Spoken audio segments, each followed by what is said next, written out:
जय हिंद सभी को। मेरा नाम विनय कुमार, मैं गोंडा डिस्ट्रिक्ट का रहने वाला हूं और हमने ज्ञान कोचिंग सेंटर 2015 में ज्वाइन किया था। इससे पहले मैं जवाहर नवोदय विद्यालय का छात्र था। फिर मैंने बहुत सारे स्ट्रीम देखे।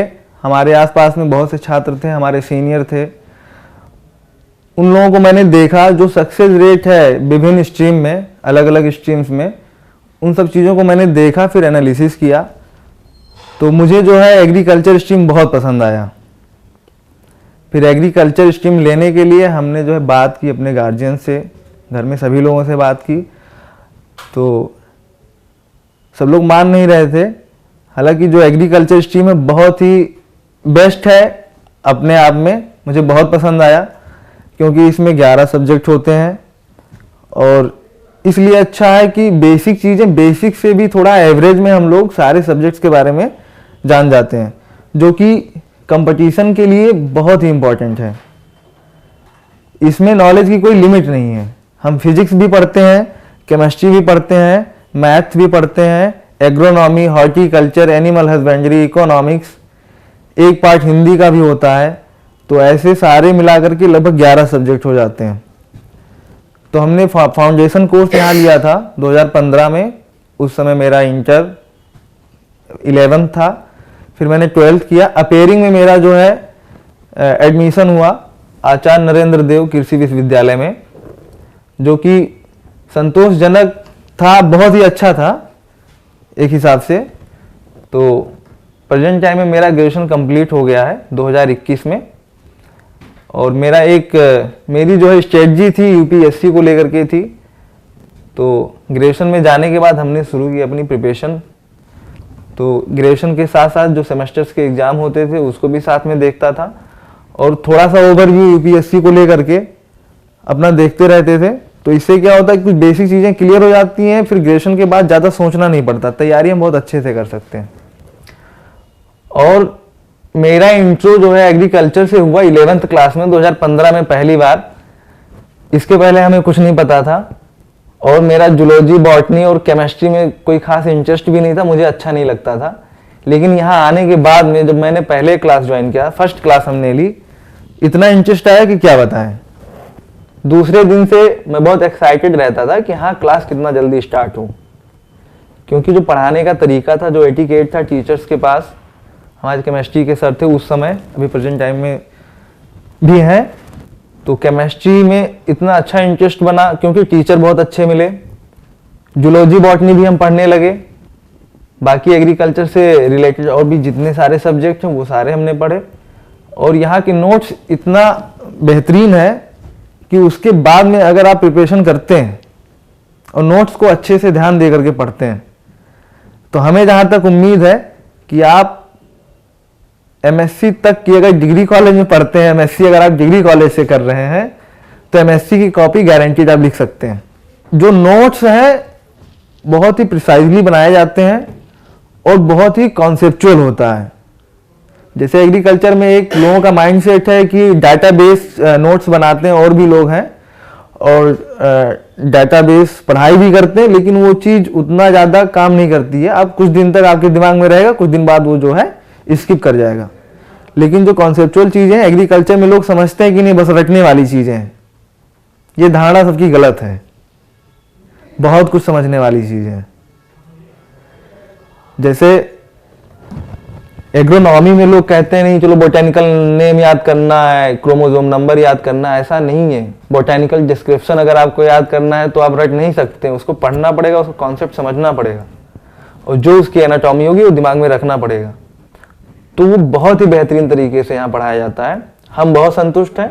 हमारे साथ बहुत सारे बच्चे थे जिन लोगों ने फाउंडेशन कोर्स ज्वाइन किया था। आप 12th के बाद में भी बच्चे आते हैं और आए हमारे साथ में। हमसे कुछ मेरे साथ में रहने वाले बच्चे कुछ हमारे सीनियर भी हुए, क्योंकि हम 11th में ही ज्वाइन कर लिए थे और कुछ लोग 12th पास आउट आया करते थे, तो उनका एडमिशन हो गया। हमें 11th 12th दोनों करना था, वो हमारे सीनियर। तो फ्रेंड सर्किल बहुत लंबी हो गई। हमारे मित्र, हमारे सीनियर जो एमएससी कर रहे हैं, हम बीएससी कर रहे हैं। बहुत ही अच्छा लगता है जब हम लोग कहीं निकलते हैं। एक बहुत अच्छा जो है लोगों के साथ में सामंजस्यता है। मित्र हैं, वही सीनियर हैं, मित्र भी हैं। हम किसी भी यूनिवर्सिटी में चले जाएं तो कहीं भी खड़े हो जाए, मान लीजिए CSA में गए, चंद्रशेखर आज़ाद यूनिवर्सिटी, सभी बच्चे नहीं जानते होंगे पूरा नाम, इसलिए बोल दे रहा हूँ, और आचार्य नरेंद्र देव कृषि विश्वविद्यालय फैजाबाद, और Banda university of agriculture and technology, Sardar Vallabh Bhai Patel university of agriculture and technology Meerut. तो ये चीज़ें हैं, एक जुड़ाव भी होता है लोगों से, और जो है हम लोगों का एक जो है लिंक बनता रहता है स्टूडेंट्स के साथ में। ये बहुत ही बेहतरीन चीज़ें हैं लोगों के लिए।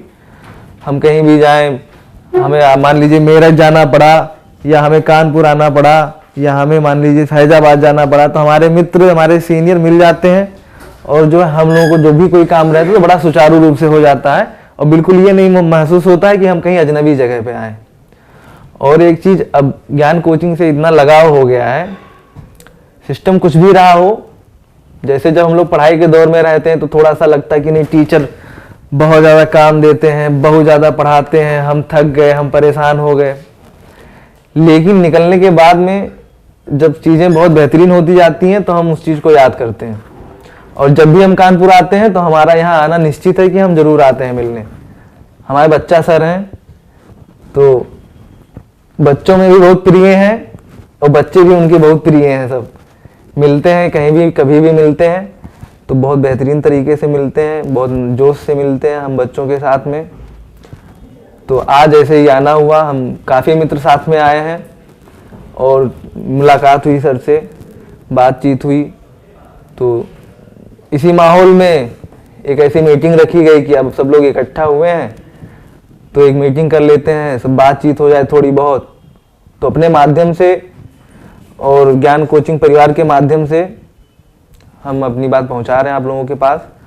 और जितने भी बच्चे हैं, मेन चीज़ है प्रिपरेशन को लेकर के, अगर आप कोई चीज़ करना चाहते हैं तो उसमें आप जुड़िए और बेहतरीन तरीके से लगिए।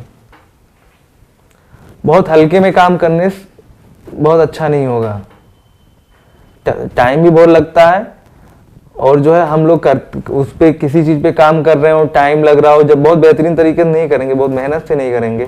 मेन चीज़ है कि मार्गदर्शन भी चाहिए टीचर्स का, और वो चीज़ अगर अच्छे से नहीं मिल रहा है तो बहुत अच्छा जो है सफलता नहीं मिलती है। तो इसी के साथ जो है हम विराम लेते हैं। आज आकर के बहुत खुशी मिली हमको, और काफ़ी हमारे मित्र लोग आए हैं। ये लोग जो है बहुत सब अलग अलग रह रहे हैं, लेकिन अब आज ऐसा हुआ कि सब लोग इकट्ठा हुए हैं, बहुत हर्ष का विषय है, बहुत ज़्यादा खुशी मिली। धन्यवाद। आप सभी को मेरा नमस्कार। मैं आर्य जायसवाल फ्रॉम गोरखपुर। मैंने ज्ञान कोचिंग सेंटर से कोचिंग की थी, तैयारी की थी यूपी कैडेट की, और मैं गोरखपुर से यहाँ इंटर करने के 1 साल बाद यहाँ तैयारी करने आया। और यहाँ से तैयारी करके हमने अपने आप को पहचाना कि तैयारी करके हम अच्छा कर सकते हैं, बल्कि अपेयरिंग में ना करके, अपेयरिंग में हो जाए तो बेहतर होता है, वरना तैयारी करके हम अपने आप को निखार सकते हैं। इससे हम यहाँ कोचिंग में आकर हमने अपने आप को सीखा, और उसके बाद हमने CSA एग्रीकल्चर यूनिवर्सिटी में एडमिशन लिया। उसके बाद फिर वहाँ पर यहाँ के नोट्स हमें बहुत हेल्पफुल होते हैं। जैसे अदरवाइज़ कहीं और पढ़ाए जाते हैं तो वो हिंदी में पढ़ाए जाते हैं और इंग्लिश में कहीं चलते हैं, तो यहाँ पे बाइलिंगुअल क्लासेस चलती थी जिसमें हिंदी और इंग्लिश का दोनों कॉम्प्लेक्स होता था।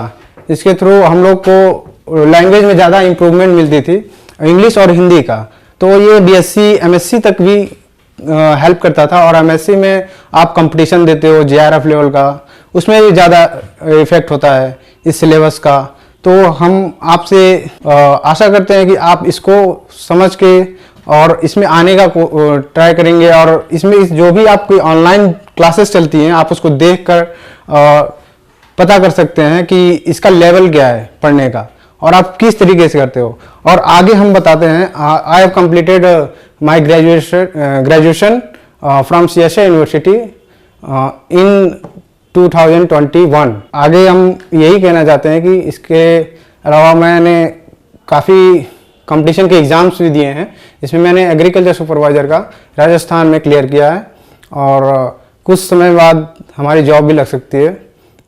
गुड इवनिंग, मेरा नाम विकास सिंह, मैं मिर्ज़ापुर का रहने वाला हूँ। मैंने ज्ञान कोचिंग से तैयारी की है 2016-17 के बैच में। साल भर यहाँ पे हमने रहा है, हॉस्टल की व्यवस्था यहाँ पे है, हर चीज़। उसके बाद मैंने मेरा एडमिशन यूपी कैडेट के थ्रू नरेंद्र देव यूनिवर्सिटी में हुआ और वहाँ से हमारा ग्रेजुएशन इस साल 2021 में कंप्लीट हो गया है। प्रेजेंट टाइम में जॉब के लिए प्रिपरेशन हो रहा है। आप लोग ऑनलाइन प्लेटफॉर्म से यहाँ से डेमो भी देख सकते हैं, उसके बाद ऑफलाइन भी आप यहाँ पे ज्वाइन कर सकते हैं। Thank you. हेलो एवरीवन, मैं कपिल सैनी फ्रॉम रामपुर।